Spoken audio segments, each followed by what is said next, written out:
हम लोग अपवाह प्रतिरूप के बारे में बातें कर रहे थे, तो मैंने आपको ध्रुवांकृतिक अपवाह प्रतिरूप के बारे में पहले बताया था।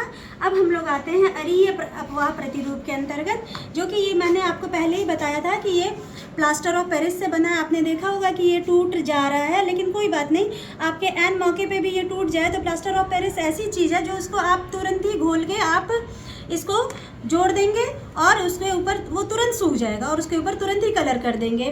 पिछली बार मैंने मिट्टी से बनाया था, जिसको रिपेयर करना तुरंत ही अगर टूट जाए तो मुश्किल होता है। हमको कुछ 3D आकृति देने के लिए इस तरह की चीज़ों का इस्तेमाल करना पड़ता है। मैं मान रही हूँ कि ये टूट जा रहा है, लेकिन ये बहुत अच्छा TLM मेरा बन के तैयार हुआ था। तो अब हम बात करेंगे अरीय अपवाह प्रतिरूप के बारे में। मैंने आपको पहले ही पेड़ बनाने की ये विधि बता चुकी हूँ। मैं ये पुराने तार के कॉपर को निकाल के बनाया गया है, जिसमें कि फोम लगाया गया था और ऊपर से स्प्रे पेंट से, जो कि ये स्प्रे पेंट है, एरोसोल लेकर करके नाम लिखा हुआ है इसका, ग्रीन कलर का मैंने लिया, इसके ऊपर स्प्रे कर दिया था और फिर ये सूखते ही मैंने इसके ऊपर पेंट कर दिया। नदी की आकृति देने के लिए मैंने इसमें कलर कर दिया और ये छोटे छोटे मैंने पत्थर इसको रियलिस्टिक व्यू देने के लिए लगाया है। ये भी मैंने डबल साइडेड टेप जो ट्रांसपेरेंट आता है उसी से मैंने बनाया था, इसको चिपकाया है। ये आप देख सकते हैं कि ये डबल साइडेड ट्रांसपेरेंट टेप से ये चिपका हुआ, ये चिपका रहता है, ये क्योंकि मैं कई बार निकाल चुकी इसलिए ये गिर रहा है।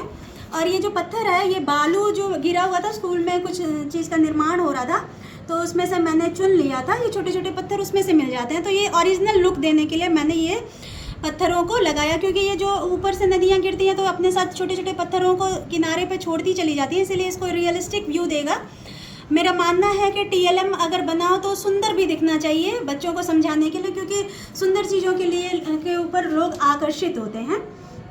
तो मैं बताना चाहूँगी कि अरीय अपवाह प्रतिरूप है। अरीय अपवाह प्रतिरूप का अर्थ होता है कि जैसे कि ये बीच में गुंबदाकार कोई भूमि होगी और उससे नदियाँ जो हैं विभिन्न दिशाओं में निकलेंगी। जैसे कि आप देख सकते हैं, ये नीला जो भी कलर किया हुआ है ये नदियों का रूप दिया गया है।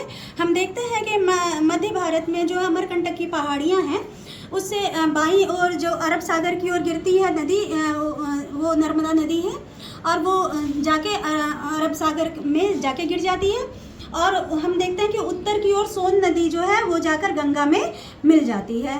तो बच्चे अक्सर कहते हैं कि वहीं से निकल रही है नदी, तो कैसे वो उधर चली जाती है और कैसे वो उत्तर में गंगा की ओर चली जाती है। तो उसको समझाने के लिए बहुत ही अच्छा एक TLM मैंने बनाया है, जिससे ये अपवाह प्रतिरूप भी बच्चों को समझ में आ रहा है और ये भी समझ में आ रहा है कि मान लीजिए कि हम 3D फोटो तो बनाते नहीं हैं, हम ब्लैक बोर्ड पे भारत का मानचित्र बना के बताते हैं कि बच्चे कि नर्मदा जो है वो अरब सागर में चली जा रही है और सोन नदी जो है वो उत्तर की ओर गंगा में मिल जा रही है। तो बच्चे समझ नहीं पाते हैं कि वो इधर कैसे बह रही है तो वो ऊपर कैसे बह रही है। बच्चे समझने लगते हैं कि वो ऊपर कैसे चली जा रही है।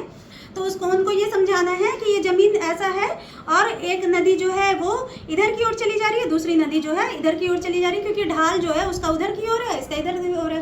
वैसे हम जानते हैं कि नर्मदा नदी जो है भ्रंश घाटी की ओर बहती है। अब हम बात करते हैं अरीय अपवाह प्रतिरूप के बारे में। ये जो है TLM मेरा अरीय अपवाह प्रतिरूप, जो कि यहाँ पे आप देख सकते हैं, ये हमारा फिगर है अरीय अपवाह प्रतिरूप का। ये उतना बच्चे समझ नहीं पाते हैं, उसके लिए मैंने ये बनाया है। मध्य भूमि से उच्च भूमि से नदियाँ जो है चारों ओर निकल रही हैं और इस प्रकार के अपवाह प्रतिरूप का निर्माण कर रही हैं।